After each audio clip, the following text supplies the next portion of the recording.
aw fo ka aw wale ɲuman dɔn fasojɔ a n'a cogoya don dɔw bɛ faso jɔ n'u hakilina ye dɔw b'a jɔ ni u kumakan ye dɔw b'a jɔ n'u to fanga ye wa dɔw yɛrɛ b'a jɔ cogoya wɛrɛw la a bɛɛ ye fasojɔ ye yaasa faso ka taa ɲɛ anw ka baara bɛnnen don faso hakilina minnu bɛ yen nɔ k'olu di fasodenw ma ani kunnafoni minnu n'olu bɛ bɔ marabagaw yɔrɔ k'olu kunnafoniw ta k'u bɛɛ dala salo k'an hakilina di u kan u bɛ ɲa cogo min k'o fɔ ni min fana ɲana k'o fɔ min ma ɲɛ k'o fɔ an y'a tɔgɔ da ko 7 sur 7 dɔgɔkun o dɔgɔkun kunnafonidilaw ni olu ka baara yɛrɛ bɛnnen don o ma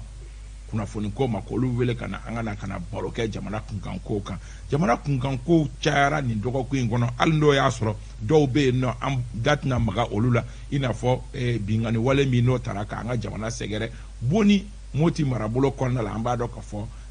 dangarila an ka finitigiw la an ka finitigiw yɛrɛ fana sera ka waleyabaw kɛ fo ka taa sɔrɔ k'a fɔ ko mɔbili wɛrɛw yera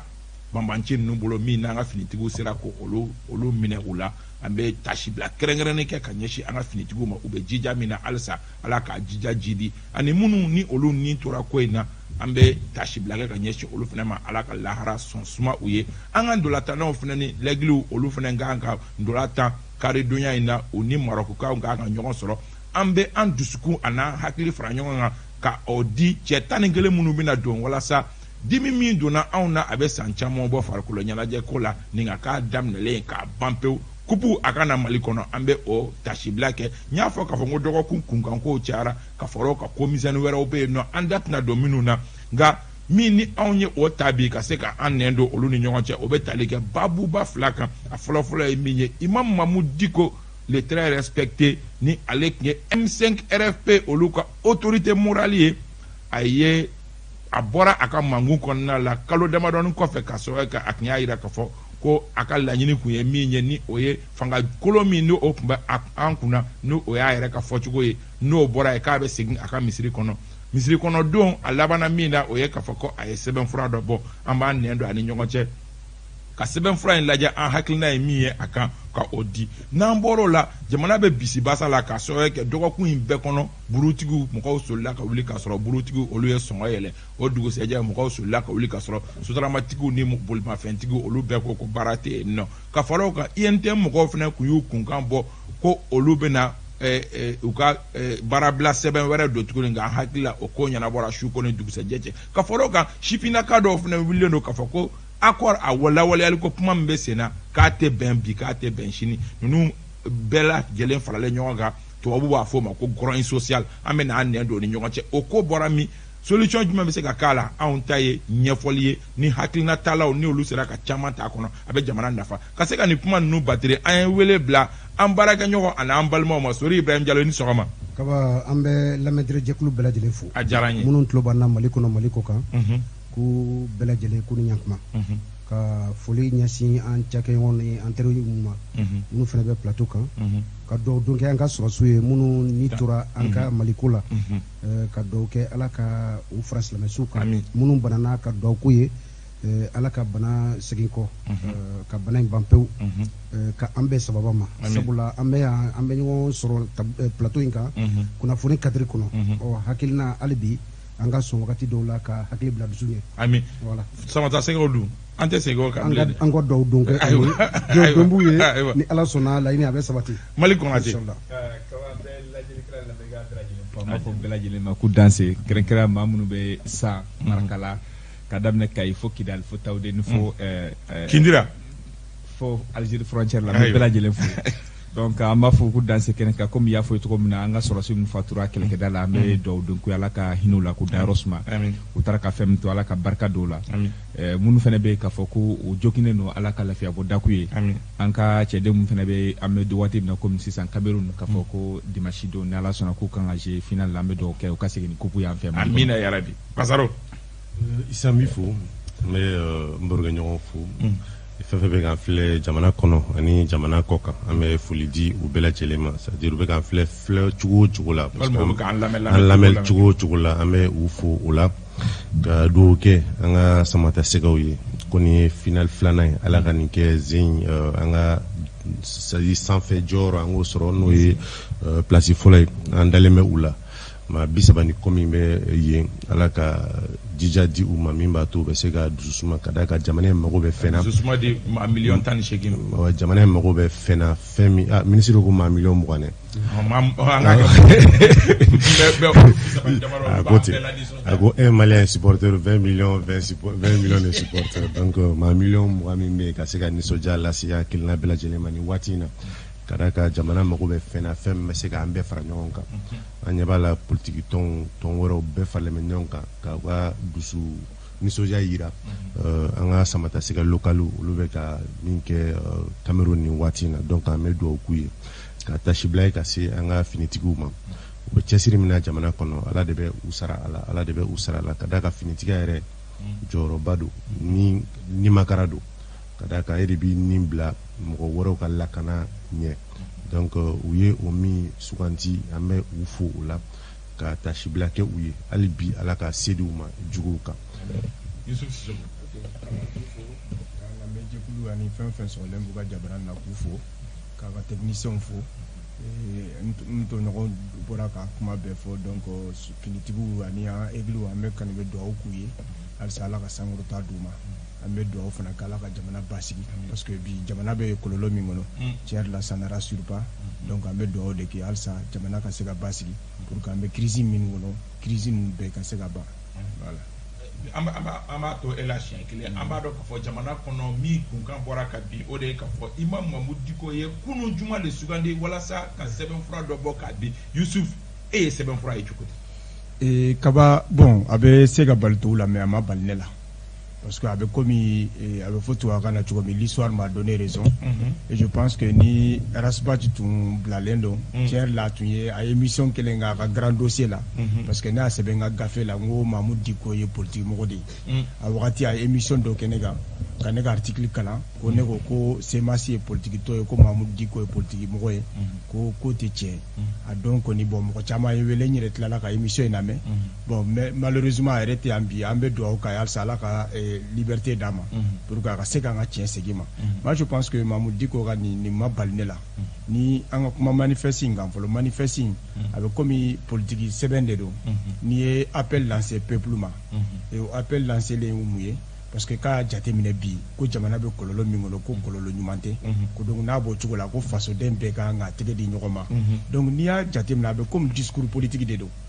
clairement parce que en réalité Mamud Dicko n'a jamais dit qu'il n'est pas un homme politique mɔgɔw de y'a kɛ alimami dɔn certes mais alimami min dɔn leader politique de fana dɔn parce que a y'a fɔ depuis 91 fo bi a bɛ scène politique mais au contraire ne alimami de n bɛ segin n ka misiri kɔnɔ e bɛ ka min fɔ o y'o contraire ye non segin misiri kɔnɔ o ye kuma de ye ça c'est à dire que o ye kuma de en fait c'est juste une façon de parler mais k'a fɔ ko Mamud Dicko bɛ se ka dabɔ politique kuma la o tɛ se ka kɛ o parce que depuis 91 a ye politique la donc moi je pense que bi ni manifeste min bɔra ne kɔni a ma bali ne la parce que ne b'a dɔn k'a fɔ Mamud Dicko ye politique mɔgɔ de ye et puis a bɛ tendance religieuse min na bɛɛ b'a dɔn k'a fɔ tendance religieuse ka finalité de ka fanga ɲini ka fanga exercer pour que u ka idéologie ye min ye u ka se ko la don ba la ayiwa Basaro bon balina côté ka da kan a bɛ waati jan bɔ a yɛrɛ tɛ mais minnu bɛ a ka kumaw lase bi u y'a fɔ an ye a bɛ kuma caman bɔ ko a bɛna bɔ ka kuma c'est vrai que n'a fɔra k'a bɛna bɔ ka kuma maa caman kun sigilen don a kan ko peut-être a bɛna kɛ conférence de presse ou bien point de presse dɔ ye kabini hakilina yira depuis M5 ka ko bɛ senna waati min na ni mɔgɔ ye a ɲini ko a ka bɔ a ka kuma M5 ni CEMAS ni ɲɔgɔn cɛ olu y'a yira mɔgɔw la ko a bɛna bɔ a bɛna kuma kunun ye a ka porte parole bi n'o ye Dunga ye ne y'a ka kuma dɔ lamɛn a ko ni manifeste in kɔfɛ ko a bɛna point de presse ou bien conférence de presse kɛ pour que ka kuma in tɔ walawala donc k'a yira ko nin tɛ balina ko ye a fɔra kuma caman k'a bɛna kuma maintenant kuma in o de kɔni kɛra sisan an bɛ n'i ko i bɛ don manifeste in yɛrɛ kɔnɔ i bɛ a jateminɛ k'a ye komi Yusuf ye kuma fɔ mɔgɔ min don a ma bɔ politique kɔnɔ parce que n'i ko politique i bɛ mara cogoya fɔ il s'agit pas k'a fɔ ko i bɛ parti politique sigi pour faire de la politique non hakilina yirali jamana mara cogo la o ye politique baara dɔ ye je crois que a hakilina de yira manifeste in kɔnɔ jamana mara cogo la ka bɔ kunun la kɔfɛ la ka na se bi ma ka tila k'a yira ko a ye fili dɔw kɛ kuma kɔnɔ a ko ten ko a filila waati dɔw la nga bi tege sinsi fili min kan o kɛra ko 2017 2013 plutôt 2013 kalataw la k'u ye danaya da projet dɔw kan donc k'u y'a ye nimisi wasa ma ye o ko ninnu na nga o kɔfɛ a bɛ kuma caman fɔ ka d'a kan a ye voyage min kɛ n bɛ se k'a fɔ Arabie Saoudite tɛmɛnen na a bɛ o kuma don c'est-à-dire kuma kɔnɔ datugulen nana parce que n'i ko nul n'est prophète chez soi an y'a ye bɔlɔlɔ sanfɛ o voyage min makama min dara kan o y'a kɛ maaba ye o voyage in senfɛ k'a sɔrɔ a partisans mais o dɔw ma idée d'a ma dɛ non bon idée wajibi ka d'a kan n'i bɛ a kɛrɛfɛ i b'a dɔn ko mɔgɔ min don il est trop consulté i sɔnna i ma sɔn bi maa baden bɛ taa hali la deuxième personnalité min bɛ tali kɛ Nations Unies o deuxième personnalité min bɔra an ka jamana kɔnɔ kɔsan na o taara Mamadou Diko fɛ dɔgɔkun in kɔnɔ n'i ma fili ambassadeur européen bɛɛ farala ɲɔgɔn kan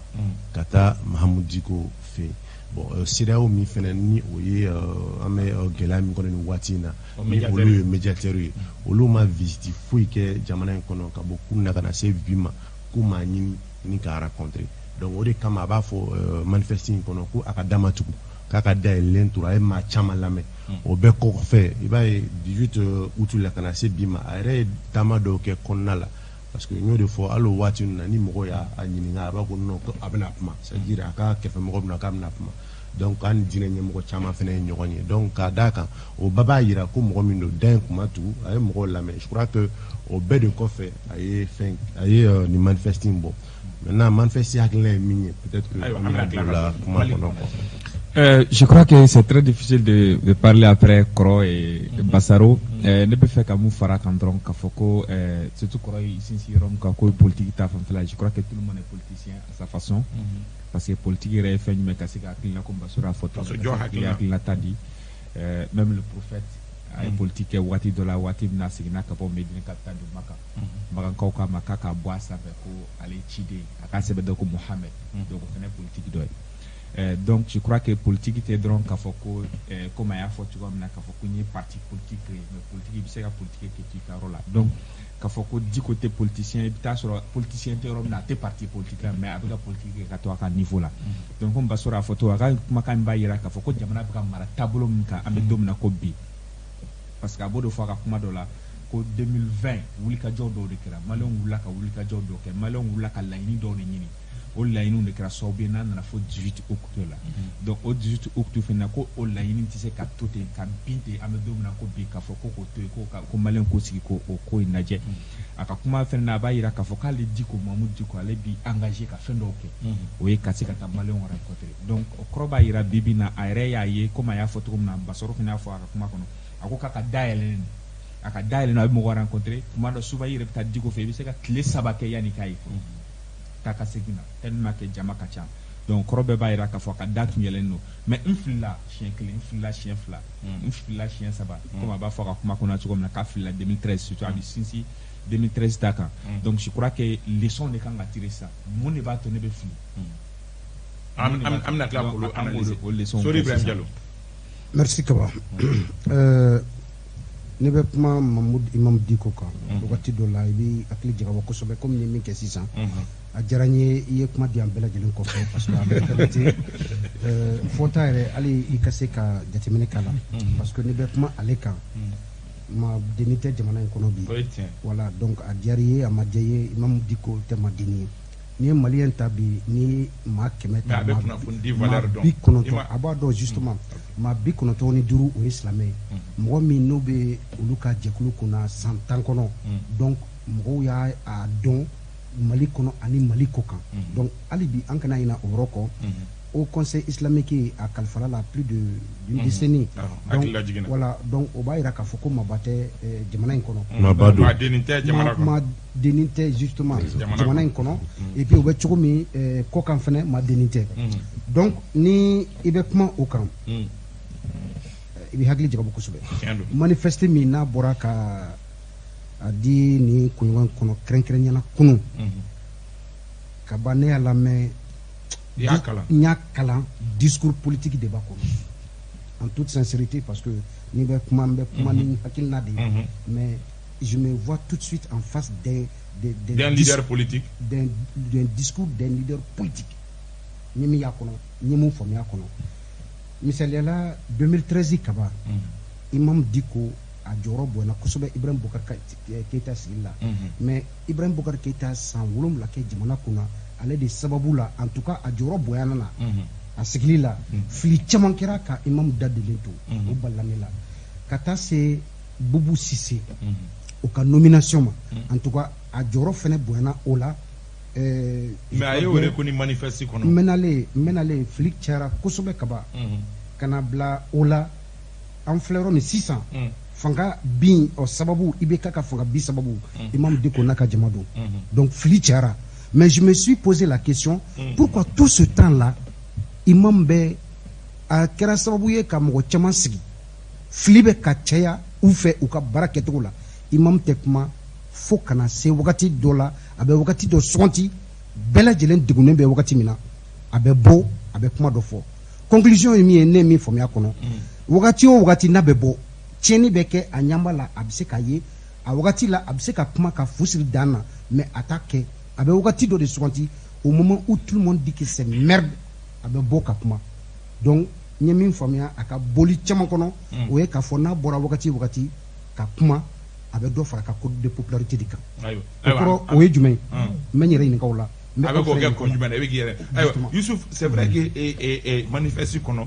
hali ni kuma kɔdɔnnen don a b'a jira k'a fɔ ko kabi utu kalo tile 18 ka n'a bila bi la ko mɔgɔw tun y'u jigi da ko caman kan ko olu ma bɔ u sira fɛ est-ce à dire k'a fɔ ko Mamadou Dicko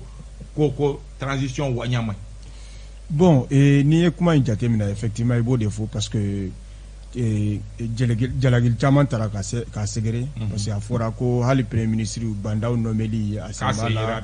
premier ministre Mokhtar Wane k'a sen b'o nomination na donc nin kuma in kɔni b'o de contredit o b'o démenti carrément et ça veut dire quoi ça veut dire tout simplement que hali minnu bɛ yen n'u bɛ k'u b'a tɔgɔ la peut-être que u y'u influence u y'u servi ni Mamadou Dicko tɔgɔ ye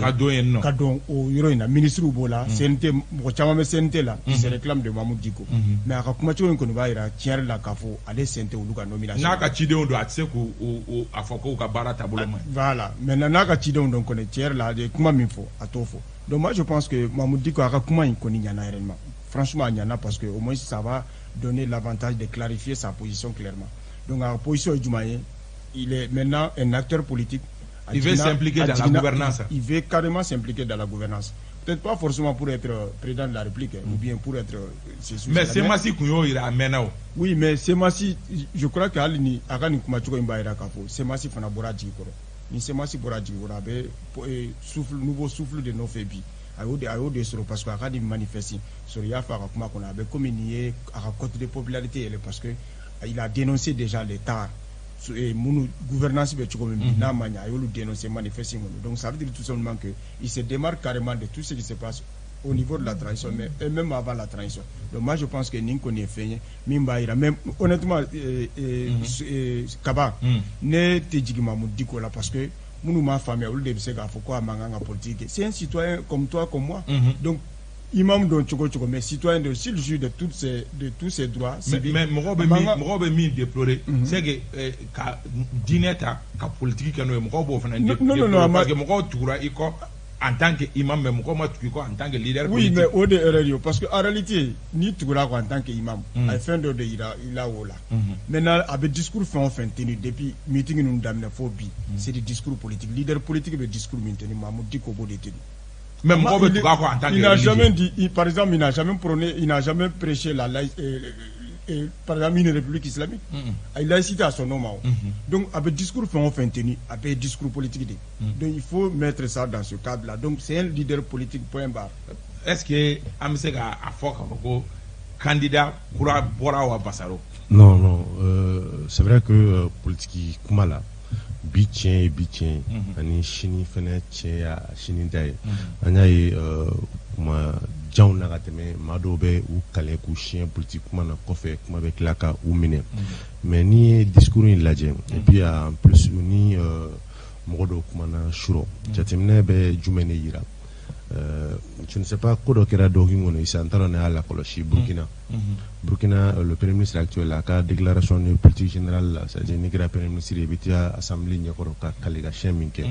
Au kono ay kuma kura uli kuma kura fo no ye premier ministre ga nyingala kuntal déclaration kono mais ko uma datu ni théorie kuma nyoya uma datu onye. O ni koye jamana en kono comme Sénat a mené, c'est-à-dire un dirigeant politique mis la ligne avec Wati Djambo à Kumabe à Tolofi. Au corps, je crois que ni il mirikof et benaye qu'à Foko quand le premier ministre Abdoulaye Idrissa Maïga était premier ministre de ce pays a créé une mission de bon office ni Mamoudiko mais au Nyamoyala. De mon point de vue, parce qu'il a parlé que bi avec Yoromina bi à Kadaye Kayala comme Malikia Fa Kumakono. Kayala jamana fanchama ni jamana koka donc ebola avec la mission de bons offices avec on préparer ko takura yewa nega jatimnena ko takura mais cette fois-ci de façon élargie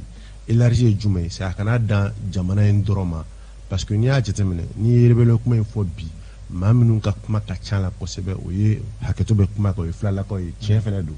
avec comment on appelle kunfa flaw tokobe tourisme pour la kachaya ou ko dîner ko kuma be ala notamment ça a été dit c'est la tendance wahhabite ça ou le tokobe ko na donc mamudi ko douye ou mabado tête de proue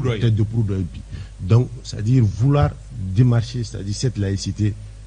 ni croit mi fo ou laïcité coin je crois qu'avec ça que maye mam sega ou valoriser ko djou kadaka ali kelen mesdames ne watim dans les années ça 2012 kata 2013 là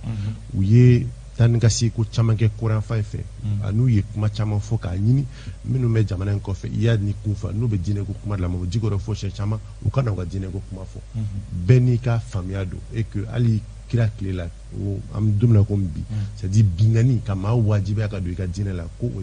komi ni akra ko temene ni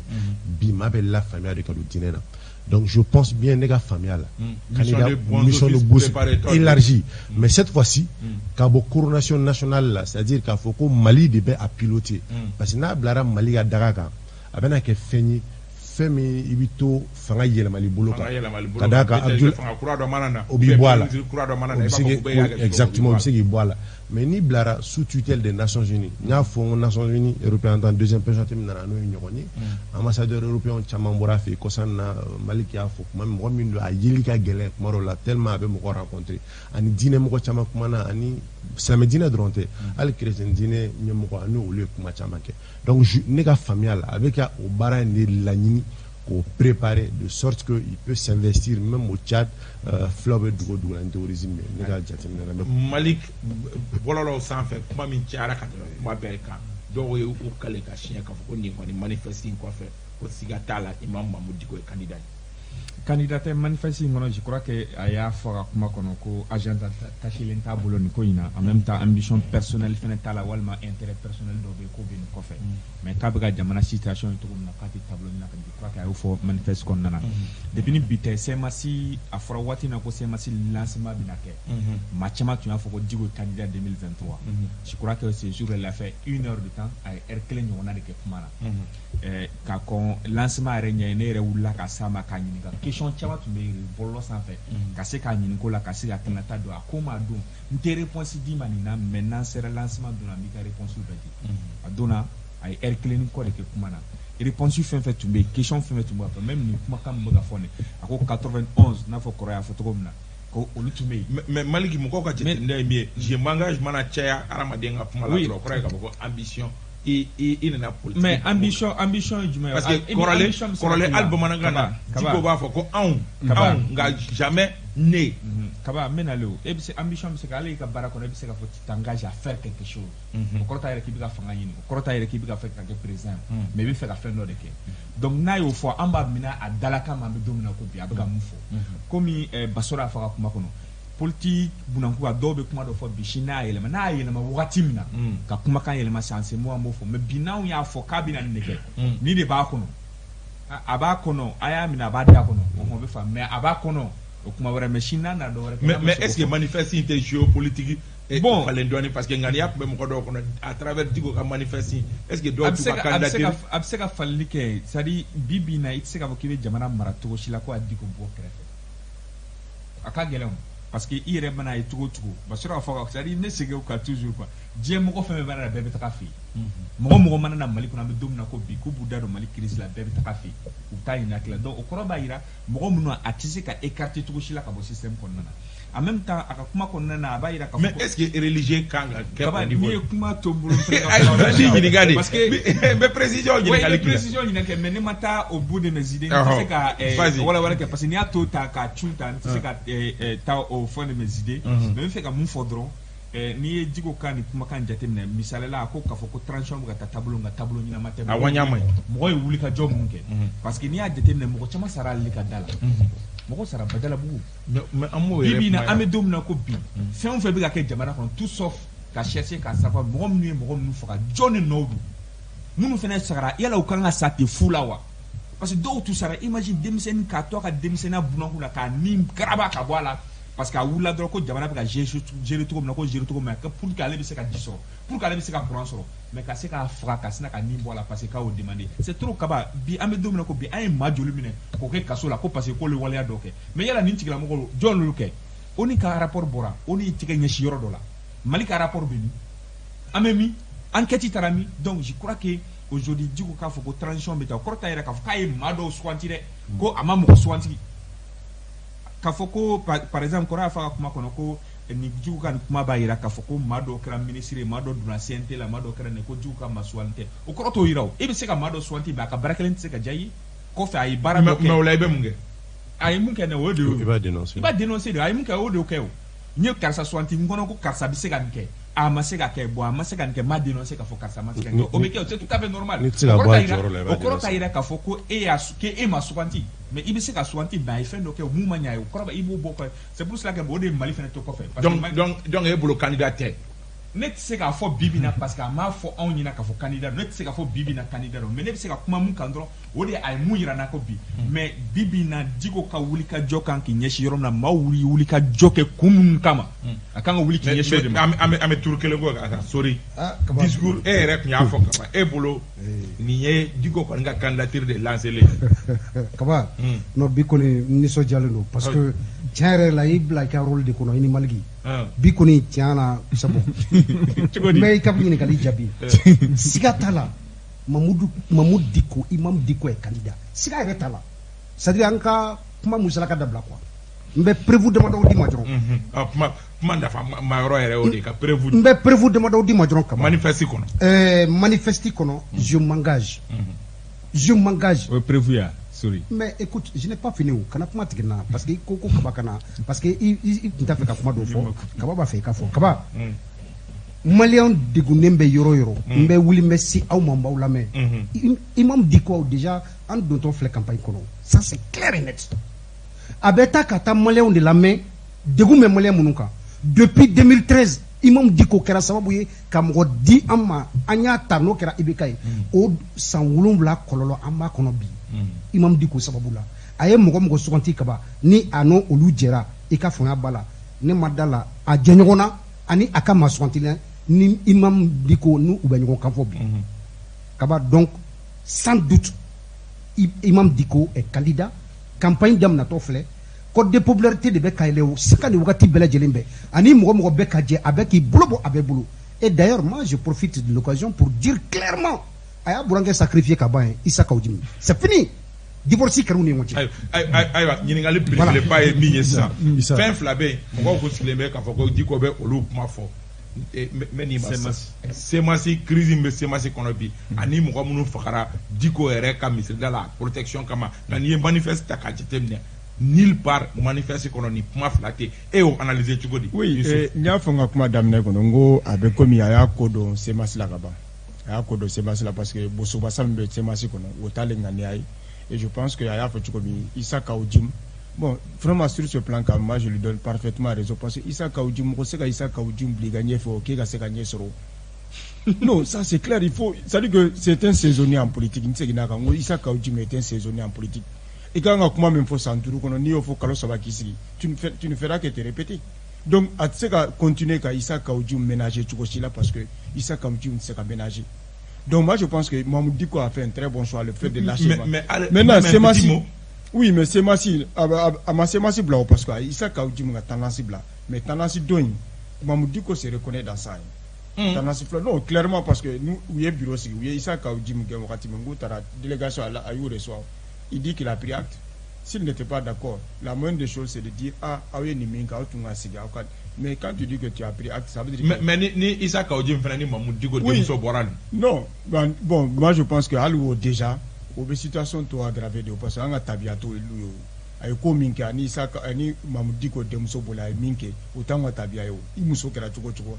place publique atan chuko di ka bizu do mata ça utanga tabia yo surtout que c'est la fille de l'imam Agnesi de donc imam demso il est là sur la place publique, ça veut dire déjà que soit nous de nya sebe ngo soit abi venger imam là ka fo bon ka bien exposé ou alors tout simplement avec fait gafo mo woni tanasi do nyala kal ni imam be ñoko fait, mais en réalité imam te ñoko fait clairement. Maintenant nous ko il est candidat ou il n'est pas candidat, moi je pense que kuma to yoro la tuno ne afanga kuma damina ko ngo avec tendance religieuse mina uluti seka il va pas cracher sur le pouvoir ni au doit mena Mamudiko là. Alors discours on fait ngate ni manifester yere kala effectivement yoro do style m'utiliser déjà je m'engage. Ça, c'est comme profession de foi dedans. C'est comme un et puis Roosevelt, à la fin, une citation de Roosevelt. Voilà, donc c'est une profession de foi. En réalité, comme c'est-à-dire que Mamoudiko ne va jamais te dire qu'il est candidat, mais il va créer les conditions pour que Mouroka Segana, comme Mamoudiko, Mourochite, Agnebo Mouromina, Nete. Donc, nous, Kera. Kaka candidature à Ouele. Voilà, nous, appel de Sigasso, appel de Badlabougou. Transition de na koni peuple y aller le mieux mission confiale mission lui a confié là, c'est très clair hein? Donc avec un appel de Badlabougou. Donc moi je pense que c'est clair maintenant aller à teka transition autant à teku Amadoué, mais ça dit que c'est un discours purement politique et je pense que nous y a sebe ani nous dira ka sebe ils ont de l'expérience. Basaro ni kuma flama ye akono c'est masi ka crise ani mɔgɔ minnu fagara Badlabougou imam Mamoudiko protection. Au fait semasi ka dɔgɔ jamana ko la en fait je crois que discours in kɔnɔ ne o de ye a kɔnɔ parce que discours manifesting bɛɛ bɛ tali kɛ jamana mara cogoya de kan et comme n y'a ɲɛf'i ye n ko dun ka ka kuma kɔnɔ dun ka ko don nataw la comment on appelle imamu mena avec la presse, je ne sais pas, point de presse, je ne sais pas comment de presse il est. Mais si la migne a un point de presse, parce que point de presse, il est de faut n'ingaltia que vous l'icata. Maintenant, qu'il y a un de presse, je crois que le journaliste fait aussi l'économie, c'est ma situation. Voilà, ça va se éclaircir. Bon, moi, je me dis, ni au kera chugo chugo, na kuma fo, kuma mibika famille attaque. Et Issa, Diko, ni Diko ka sorti bejatemene. Diko n'a jamais fait une affirmation. C'est-à-dire que comment fouille qu'on a, comment faut qu'à jouer à banque. Donc on a beaucoup de parabole. C'est-à-dire comment d'aller au nez de comment ben. On a tout y les candidatures pour l'année du magnifié. J'ai dit bi amedo mina mo bi ma bi quand. Politique mo do yu kale Mali drone aller jamana woro la ko fugu sa o tege jamana ngem. Même le ministre de la Justice français. Il avait des cartes que le ministre de la Justice. Mais Ama Balidou Nataoula, on tourne des réalités. C'est-à-dire qu'on remet ces gars-là. On a aujourd'hui, Mimbe Kafo de Benafo. Et par rapport à l'élection de 2013, mais Mamoudiko n'était pas la seule personne qui avait porté, c'est-à-dire qui avait cautionné la candidature de Libeka. Oui, Djamana Famba. Kati Kouya Nino. C'est-à-dire à l'époque, nous avons Sanogo Nakamuro. C'est les militaires qui avaient voté purement et c'est-à-dire ils avaient cautionné Ibeka comme leur candidat. On a vu Soumela Nato à Kati à Karadjoumena. C'est pas Digo qui a empêché Soumela de traverser Kati à l'époque. C'est Sanogo. Oui, Sanogo Nakamuro. Mais lui, il a dit que allez à demain. Mais allez à Djate là, allez filer là, Koula. Allez à Djate de haut de faux. Mais ni to fene fait kolou ma filou be fila. To fene ka boko fogue. Au fait, il y a quelque chose qu'il faut reconnaître peut-être à l'homme. Il y a un café, il y a un soin. Mais il y a un beaucoup de filala. Malik l'a dit tout à l'heure, mais il faudra au fait que Philippe nous fait qu'on puisse tirer les leçons. Philippe nous fait pour que Philippe fasse ce qu'il a dit. o fana ka dɔgɔya quoi. Ayo Malik eba analyser cogo di ka Mamudiko ka ni manifeste jamba in ke semasi kuma ma fo semasi mi o e ton na je crois que semasi kaba comme fin basoro ya fo cogo na semasi bi nyoro sura kono cogo mu fene fakara ni ko na belajele bi nyoro sura kono même nous mata keren na utogo ma yorom na bi kanto ko mawe wulika joka 2020 ko wulika joka pundo de la o wulika jola mo ma sa o pundo de la wa donc koroba ira maw yo wulika joge ku mais ça ko matala o Malik kaba menaleo ça ko matala clairement demander exactement c'est menale kaba c'est pour cela que ngo amata keren na ma aya fo kono c'est pour ça nya fo ngakuma temeni na ngo si ça ka wulika john parce que o fo ko maw yo wulika joge kum kama no ye jamana mara to ka se ka nyina bo impunité ka wulika bo jamana kono même ta justice mbeno justice fangelema o ka bo jamana kono may wulika joko de la corruption ka kele may wulika joko de la maw saro de kama les mogo yu nindi o de kama donc k'a fɔ ko munu sara maintenant mun ye k'a fɔ ko ka détail c'est à dire kuma dayɛlɛ fɔ mais peut-être qu'à conférence de presse la walima point de presse la walima ka sorti wɛrɛ la a bɛ sɔn ka précision di mais k'a fɔ ko tiɲɛ na k'a fɔ ko a ma fɔ a kuma na a y'a fɔ a kɔnɔ misali la CMAC ka côté fanfɛla la a ye mun de fɔ maa ye wuli ka jɔ kɛ kun dɔ de la o CMAC tun t'o la wa CMAC tun t'o mouvement na wa maintenant k'a fɔ ko a ma kuma CMAC ka côté fanfɛla depuis la wala b'a k'a bɛ kuma CMAC ka fɛn na mais e yɛrɛ tun y'a ɲini k'a ka bɔ ka kuma CMAC crise la mais o tigi ka tila ka bɔ ka kuma hali den kelen ma fɔ o la n bɛna le fɔ sisan hali sini a ma kumakan de fila mais peut-être que a b'a développer a ka nata la mais bibi na k'a fɔ ni o de kosɔn n y'o fɔ a ye kuma fɔ a bakuruba kɛ na an y'a ɲini k'a ka kuma CMAC ka fɛn na mais hali sini an b'a ɲini fana ka kuma CMAC ka fɛn na parce que CMAC ka fɛn min filɛ mais hali ni y'o de fɔ a ka gindo komi kɔrɔ y'a fɔ cogo min na a ka kuntilenna dɔɔni déjà parce que a bɛ tanasi min ka côté la o tanasi min ka uji min ka côté tɛ kelen minnu bɛ Djiko kɛrɛfɛ bibi na olu bɛ tanasi dɔ in de la o olu bɛ démissionné na ka bɔ CMAC la o mais Djiko kɛrɛfɛ Basoro bɛ ka mɔgɔ min tɔgɔ fɔ mais a denmuso bɛ min kundu menale Basoro bɛ ka mɔgɔ bɛ k'a kɛrɛfɛ ka tɛmɛ o tigi kan o ye n t'a dɔn ma fɔ cogo min na o ye c'est des trucs folklore c'est à dire kana fɛnw yira mɔgɔ la Kaouji min y'a yɛrɛ exposé de c'est à dire a bɛ fɛ ka yira c'est n bɛ fɛ ka mun fɔ Kaouji min yɛrɛ y'a yira déjà ko lui-même il est en position de faiblesse parce que il a yira déjà qu'il est en position de faiblesse parce que kiti yira nin ye furumuso ye dɛ nin ye ça ne sert absolument à rien bibi na ale yɛrɛ Kaouji min ye o ye a tun bɛ Djiko kɛrɛfɛ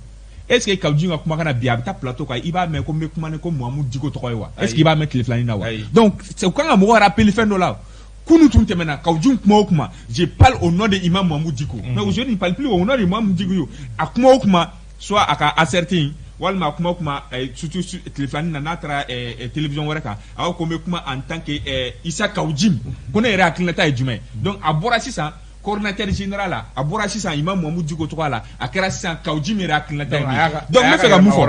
fɛ ka mun fɔ Djiko kan ka kuma CMAC problème kan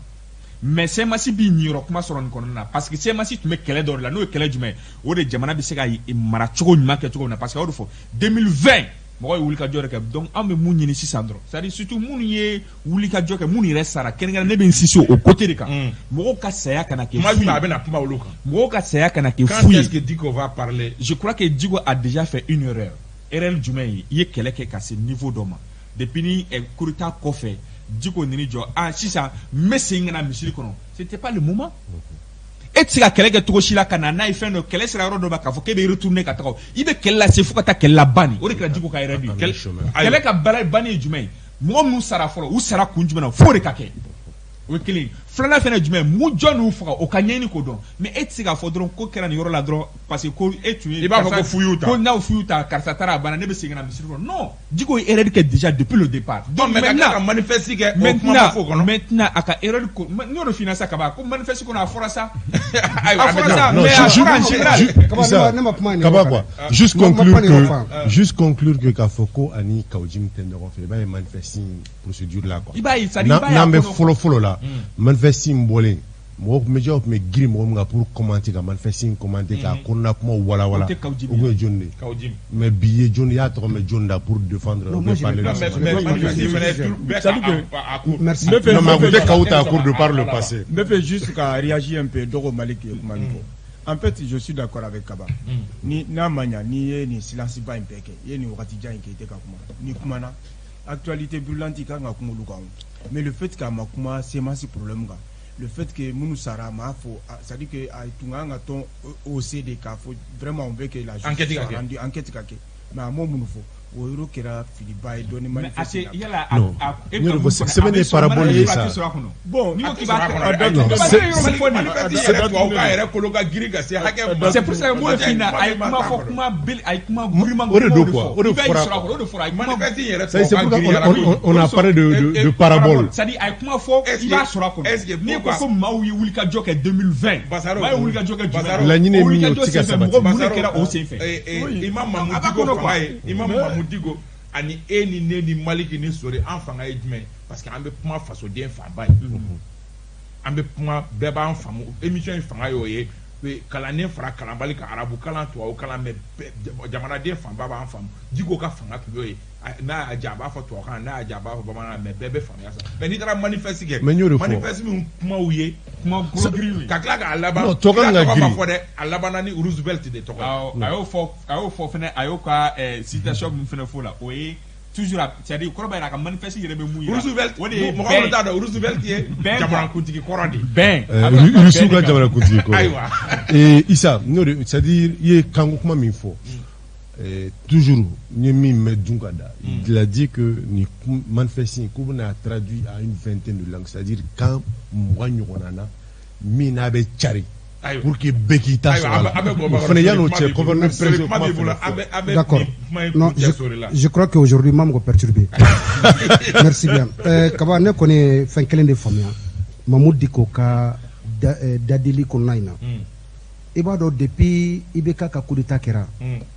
maliyɛnw hakili ko Mamadou Diko bɛna c'est-à-dire mara kɛ cogo min na ni n ko mara minnu farala a kan semasi kɔnɔna la c'est pourquoi quand il a dit que semasi tɛ foyi ye maliko la o ye filiba de ka kuma kɔnɔ parce que semasi ye jɛkulu de jɛkulu minnu ni mɔgɔ minnu farala ɲɔgɔn kan hakilina min bɛ Mamadou Diko la hakilina bɛ se ka taa bala cogo min na jamana bɛ se ka mara cogo min na ko hakilina sɛnkɔrɔta maintenant o ye a na cogo ye mais n'i y'a ye k'a fɔ gouvernement sigira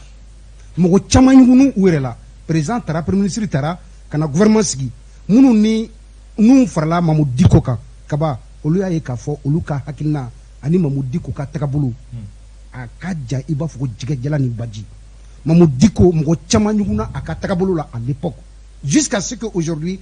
M5 RFP a cira ka sababu kɛ Mamadou Diko ka silence non kaba a cira o a cira mon frère c'est-à-dire que o yɔrɔnin o la donc a dadele mɛnna jusqu'à ce que mɔgɔw commencera ka soumis ka ɲugun a ka tagabolo la donc a y'a ka code de popularité bi maintenant pour récupérer sa code de popularité mun de bɛ kɛ an bɛ dɔ de sacrifier o ça c'est clair e ni ne bɛ bɛn a la o ye n bɛ jɔn sacrifier Kawujim o ye n burankɛ de ye ne denmuso b'i bolo ne hakilina dɔ bɛ na don tɛmɛnenw la CNT la kaba i bɛ miliyɔn 1 ni 500 sɔrɔ ce n'est pas fini kaba i jɔ n ka yɔrɔ in walawala parce que mɔgɔw tɛ ka yɔrɔ in faamuya quoi c'est pas parce que Mamadou Diko ani Kawujim tɛ ɲɔgɔn kan fɔ Mamadou Diko ni Kawujim bɛ jeu de la a code de popularité min binna ni mɔgɔw ɲɛgɛnnen b'a la ka sababu kɛ u y'a sababu kɛ Kawujim ka sortie récente de sinon u ɲuguna Mamadou Diko ka tagabolo la depuis gouvernement sigira depuis président sigira depuis premier ministre taara mɔgɔw y'a ye CNT sigira mɔgɔw y'a ye Mamadou Diko dadira a ka mɔgɔ dɔw bɛ olu ka sɔrɔ la olu donna a fɔra k'olu tɔgɔ b'a la olu da donna tulu la donc mɔgɔ caman ɲuguna Mamadou Diko la la preuve semasi cira o semasi cira M5 RP cira donc Mamadou Diko a perdu sa popularité comment le récupérer maintenant e de bɛ bɔ i bɛ nin kuma ninnu fɔ mɔgɔw bɛ ɲugu i la pour que ne ka danaya sɔrɔ sisan n bɛ e bila n b'a kɛ komi n y'i bila c'est un jeu politique. Kawujim est en connivence avec Mamadou Diko. Non, parce que Sori mou foni sisan, c'est-à-dire aye kuma mou konfo, je suis d'accord avec lui sur certains voilà, parti do la, no ye M5 ta fanfla parce que ni ame bibina M5 ni moko, imagine ni politique moko ban fenfe be politique kono. Beka wuli ka fo ke de anga autorité morale. Ko do ka ho kono no de e kerfe moko do no semasi nyema o ka wuli ka ko do la se o tigla moko ma. Kema kuma et Massi qui Jordaira. Donc, Mamadou Diko, Oro, son mieux fort. Depuis le premier, c'est-à-dire, Kourouta Kofé, Natra Boulevard, Nauka Missing, la ministre, le Karaka Erodoy. Et le Flana Fene du Main, oui, M5 tu as Abuja, parce que tu sais que autorité morale. Surtout, au reconnaît M5 reconnaît ta supporter mo fando tu ko no kanga na mo ju kanga autorité pour tout kaba fenge mais au benata mo ko ye danata ka deka ale tu nganga to dana mena ko ni Kawujim ya fo benina ko jigo de beni nunu cheni jigo bola do na bo sema si kuru no Kawujim ga ko ba jigo ni ça dit ni ma kun c'est comme il b'a là quoi, il sonne qui ne dit mot. Voilà, il va là. Donc c'est me fait comme faudron ay kuma mu fa ka partie do là, il a parfaitement raison. M5 Chiriko la dit que vraiment ay red bas de ko la parce que mo tika dana ta ka dai ka kebi for ka bol. Ayo, jamana kunga ko ba e o e ka fo do ka ko ngono. Maliko ka boni semasi ko. Oye, maliko ka boni semasi ko ga. Jamana kunga ko ba do e o e ka fo do ka ko ngono ageleara yoro jamana allo ya soro. Yentem mo olu fana ngbe bagabagal la ko bina bara black nga o ma boble. Minye doko ku indamne yere adamne landene do an la ka soro ko buru kera bi oro e fando yere fe bi wolon vlado wa yoro do la buru yere ma se oluka butiku la ka so ke munu be buru takala se butiku la oluko ko lutse ka ta o so ngala kana adu ka butiku ma agara ko sobe ka faro ka odugu seje anya e ka fo minye sutramatiki olu fana so la ka uli ka fo ka e ko sutramate na agara mo ka chamambulo e ka fara ko chaman wera o ka inafo accord bam ka nyashine accord ma Malik e ba famu chogodi mu de be ka ke grand social source mu a source de wore kaba source dabora o e jamana maratu wore folo mu nana jamana kuna no ga jamana maratu mna a daboro de kama parce que ne jatemine ke ne nana wati dola e ko kame wati kerenkerene na ko kerenkerene na ko bela jelinga sacrifice ki reka mais olu tigila mogo tila ka ngotun ko aw tika sacrifice ka aw yɛrɛ ka aw buka fɛn wɛrɛ yiram ɲɛda mun yiram ka kɛ n'a fɔ normal la jamana taabolo ka ɲi misala la waati min na ni kuruta tun kɛra maaw ko fɛn caman bɛ an ka nin to yen an ka to yen fana kuruta ka tɛmɛ mais an nana ye mun ye an ye k'a fɔ vice président min yɛrɛ poste min bɛ yen ne y'a sɔrɔ o tun t'an ka jamana kɔnɔ o créera o créelen kɔfɛ ka tila k'u ka cabinet fana créer o cabinet fana kɔnɔna ka tila avec rang de ministre ka tila k'o dɔ kɔnɔ mɔgɔ ye k'a fɔ déjà wari bɛ yen bandaw nana mɔgɔw ye kuma o kuma fɔ kɛrɛfɛ wa bandaw ye nin bɔ a ka wari la a ye nin bɔ a ka wari la qui a vu ça officiellement k'a fɔ k'a sɛbɛnnen filɛ noir sur blanc ko officiellement bandaw y'a ka wari dɔ renoncer a tɛ yen o ye kelen filanan fɛnɛ jumɛn terrain de vie de c'est à dire n'i y'a ta k'a lajɛ jamana maracogo la gouvernement e ɲɛ bɛ minisiri so jumɛn na k'a fɔ k'a dɔ bɔra a ka fɛn na mais Malik hali sini minisiriw bɛ boli la VUT kɔnɔ clim ko kɔnɔ en même temps fɛnw b'u kɔ c'est à dire kaba e tɛ se k'a fɔ ko mɔgɔw ka sacrifice kɛ e yɛrɛ bɛ dɔ kɔnɔ transporteur ta ye k'a fɔ ko péage ko transporteur o kɛra tout à fait normal kaba n b'o de f'i ɲɛna o jamana kɔnɔ aw nana sɔrɔ k'a fɔ ko déjà ko sira tɛ yen e bɛ se ka wari sara cogo di sira yɛrɛ min bɛ yen nɔ n'o bɛ e bɛ k'o bolo o yɛrɛ bɛ kɛ sira bɛ kɛ ka bolimafɛn yɛrɛ tiɲɛ fɔlɔ k'e ka tila ka tuguni k'e aller retour k'e ka fɛn sara donc e b'olu ta tout à fait je le dis m'olu ta faamuya fɛnɛ a filanan fɛnɛ jumɛn n'i y'a ta k'a lajɛ k'a fɔ ko maaw tɔw fɛnɛ bɛ ka wuli mun ye buruko ta fanfɛla kaba e nana sɔrɔ gɛlɛya bɛ ni e tun ye o gɛlɛya kelen ɲɛ yira mɔgɔw la k'a fɔ ko a cɛ ni gɛlɛya bɛ ne yɛrɛ bɛ sacrifice in yɛrɛ kan mɔgɔw bɛ tugu nɔfɛ mais mɔgɔw ɲɛ b'a la e yɛrɛ bɛ ka fɛn wɛrɛ kɛ olu bɛ avion taw la ka taa kɔkan jamanaw kan o avion ni wari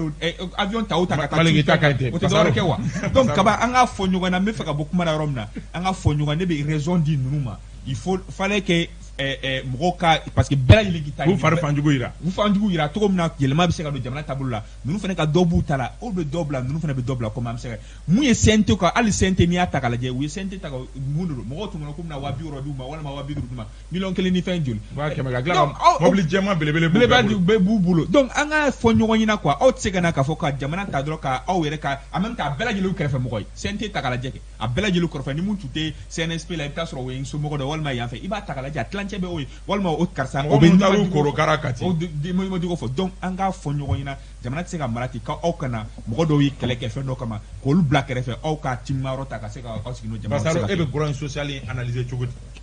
Issa ni k'i b'a jateminɛ ne ka faamuya la État ka communication baliya ani kuma dɔ la kuma n'a fɔcogo kun gɛlɛya fɛnɛ b'a la parce que UNTM ka papier protocole d'accord signé kunu mais yan'o cɛ Siaka Katile ne yɛrɛ ko Siaka Katile Yakuba Katile a ye communiqué min kɛ communiqué in kɔnɔ kuma dɔ b'a la kuma gɛlɛn b'a quoi o ye jumɛn ye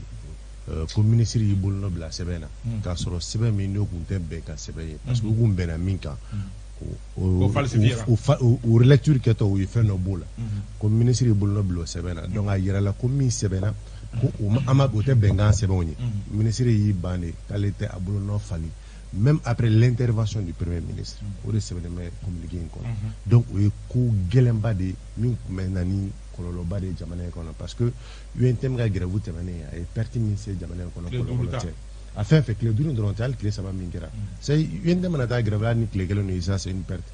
a kɛra cogo o cogo quoi donc o bɛ na ni o bɛ kuma min kɔfɔ o ye que gouvernement yɛrɛ u ɲɔgɔn cɛ y a pas de solidarité an bɛ se k'o ɲɛfɔ ani u tɛ communiquer parce que burutu ka taa grève la burutugu tɛ o kuma bɛ jumɛn de kan ko dɔ farala farinin sɔngɔ kan o de nana c'est à dire o répercussion de ye burutiw ka gɛlɛya mais jusque là direction nationale de commerce de la concurrence u ma foyi fɔ anw ye kun min nana n'a ye dɔ farala farinin sɔngɔ kan dɔ farala siman sɔngɔ kan tɛmɛnen ninnu na il a fallu que waati jan kɛ pour que u ka se k'o kun ɲɛfɔ k'a fɔ ko usine dɔ de bɛ panne na ainsi de suite mais dans tout ça le consommateur là o ta ye jumɛn de ye o de ye gɛlɛya yɔrɔ ye bi c'est vrai on va dire que dɔɔni commencera ka fara mɔgɔw sɔrɔ kan mais quand tu fais la balance c'est à dire min farala mɔgɔw sara kan augmentation de salaire min kɛra ani minnu bɛ ka fara le coût de la vie kan il y a même pas de poids a ka jan n'a ye énormément et malgré tout ça kunnafoniya foyi tɛ ka di jamana kɔnɔdenw ma mɔgɔ bɛ bali ka kuma de mɛn sɔgɔmada k'a fɔ ko nin kɛra or de par le passé ni augmentation bɛ kɛ bɛn bɛ kɛ a kan de bɛɛ bɛ sigi a bɛ ɲɛfɔ même le prix de la viande sugu kɔnɔ dɔ farala sogo kilo kan bi o mais hali jusque là foyi tɛ ka fɔ jamana kɔnɔdenw et l'association des consommateurs du Mali ils sont interpellés Kaba ça dit que ninnu si ma bali ne la parce que n delila k'a fɔ ni plateau kelen kan k'a fɔ minnu b'an kunna u t'a kɛcogo dɔn a kɛmɔgɔ t'u bolo ça dit que ninnu ye amateurs de quoi et je dis il y a 3 crises crise saba in bɛɛ lié don la crise politique la crise sociale ani crise sécuritaire crise sanitaire crise politique in de bɛ nin bɛɛ sanfɛ tant que o crise politique ma résolu sois sûr et certain que ne 6 mois de di ni mɔgɔ ninnu ko dans 6 mois nous ma changé ils seront surpris désagréablement parce que en réalité u bɛ ka jamana gérer cogo min Malik y'a fɔ a ka kuma kɔnɔ jamana tɛ se ka gérer tan o jamana tɛ se ka gérer sur la base du copinage n terikɛ nin ye nin jamana i ma jamana si ye ka bɔ nɔgɔ la n'a gérer la tan i bɛ mɔgɔ de ta k'a bila min bɛ se compétence bɛ min bɛ se min na mais bi n'i y'a jateminɛ CNT la c'est du n'importe quoi là-bas ninnu bɛ se ka mo réforme de entreprendre ko peuple ka tugu olu kɔ e ɲɛ bɔ juma de la ninnu na o ye kelen filanan gouvernement sigira cogo min c'est sur la base encore du copinage. Mais Youssouf, il y a des gens qui sont valables. Il y a des gens qui sont très valables, mais il y a ceux qui sont valables. C'est les tonneaux vides là, c'est eux qui font trop de bruit. Et c'est à cause de ces gens-là, les gens vont rejeter tout ce que ces gens-là vont proposer. À cause de ces tonneaux vides là. Donc, en réalité, tant qu'ils ne changent pas de fusil d'épaule, je suis sûr et certain que tant qu'il y a crise politique, tant qu'ils vont continuer à exclure la classe politique du jeu politique, que ces gens-là soient sûrs d'une chose, ils vont être surpris désagréablement. Sorry, I'm sorry, tout quelle solution. Kaba, ils seront pas surpris désagréablement. Mais quand même faut qu'on a dit de donc. Samuga ani duru. Ambe ka jamana mara chokomi ni ko kibena ilama do kono. Wajibi do, woy ni way kacheya. Ambo de kono biu. C'est-à-dire que mais quand même foro gouvernement in sigira kalo nani jɔrɔ san 25 kɛra ka jamana mara cogo jugu min n'i ko k'i b'o kɛlɛw kɛ wajibi don e ka san 7 bolo n bɛ ka min fɔ tout simplement ne ka san 7 i bɛ ka b'a la ne ka san 7 jumɛn i bɛ ka ne tun bɛ mun na ne tun bɛ mun de la ne tun tɛ ne ni IBK depuis ala ka n dan ma don a ka so ma tigɛ mini maa ɲɔgɔn ye ni télé tɛ an ma deli ka ɲɔgɔn ye an ka bɔ o yɔrɔ kɔnɔ allons-y très rapidement avec sérieux Kaba moi aujourd'hui la transition là u bɛ baara min na Kaba fili bɛ baara kɔnɔ dɛ mais baara majoritairement u ka kɛtaw an ka a ka ɲi an ka taa crise sociale ni grogne sociale ne b'o de fɛ e na wa grogne sociale nana grogne nana cogo di buru feerelaw u ka ɲɛmɔgɔw cunna u y'u cun n'u ye de Kaba a fɔra de an bɛ ka taa négociation na parce que dɔ farala farine sɔngɔ kan a ye sɔn ka baara bila kɛ tile 2 kɔnɔ après an bɛna compte rendu k'aw ye u taara ka taa compte rendu kɛ u taara ka taa ɲɔgɔn ye la compte rendu min kɛra u ye k'a fɔ a ye baara bila aw sɔnna ma donc u ye dɔ de fara farine sɔngɔ kan donc a ye jɛ a ka baara bila u ye recensement kɛ mɔgɔ buru feerela 16 de bɛ Mali bɛɛ minnu bɛ jɛkulu in kɔnɔ Kaba u ka ɲɛmɔgɔw de y'u janfa non c'est très clair n bɛ nalen o ne ma walawala ye sa fɔlɔ buru tun bɛ d'u ma dɔrɔmɛ 50 ani 4 wagati dɔw la dɔrɔmɛ 48 sisan a nana kɛ dɔrɔmɛ 50 ani 6 ye olu ta ye dɔrɔmɛ 4 de ye maintenant contrat min tun bɛ sɔrɔ o la o bɛɛ tigɛra o si ma ɲɛfɔ u ye mais grogne sociale ye c'est les livreurs u bɛ ka gouvernement accusé dɛ transporteur ta mɛn nalen 2018 bɛnkan de don n'o de fɔ o n ko nous sommes avec des dirigeants sérieux et responsables 2018 an bɛ jɛkulu dɔ de kɔnɔ n'o ye UEMOA ye an y'an bolo bila gafe la gafe an bɛ takasigi kɛ jamana o jamana ni ɲɔgɔn cɛ fɛn dɔw bɛ an ka sɔn an ko olu timɛ n'i taara Côte d'Ivoire tout près c'est vrai qu'en gars sur le mais en fait péage à bien il te manque tu payes. Maintenant le problème mais j'arrive maintenant mais ça de nos faits à me sera croire de strangement de nos faits au tsikaso ni musaka m'a dit déjà je n'ai pas fini je n'ai pas fini Malik, moi je t'ai pas interrompu bon il y a d'amener tu vois tu parles pas à banter donc m'a fait quand même fonero là le cas des péagistes sinon des transporteurs les transporteurs kaba 2018 convention mimbe où il y a appliqué des gens à frappe qu'on dit appliqué ou appliqué là maintenant problème est romina badon où il y a wari mimbe saray. Mais est-ce que transition obligée de nous coller barreau? Mais kaba ma transition qu'on a ma côté sera là-bas. Alors ayiwa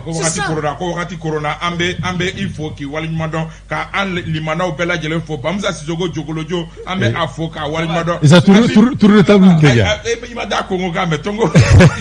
fawili ana ndereka donc dala mbi fo ki walima don jika message honorable Bafouti Diallo ambe il faut ki walima don mama de no yan fo sego ambi fo almami sangata ORTM kono ambe ORTM mo bela jelen fo ka orange mo fo Mohamed Karambe ale tokola ma welelo ge Malik Konaté Oran TV Sori Ibrahim Diallo renouveau Youssouf Sissoko Info 7 Bazaro Aydra communicateur Bintou Napobolo mais nege Karafela Ousmane Togo mais réalisation na ngakila Daoudan Daou régie d'antenne na amba obela jelen foka awal nyando aw ka ambe sibiri were ni jemugan kelen keneka wassalam.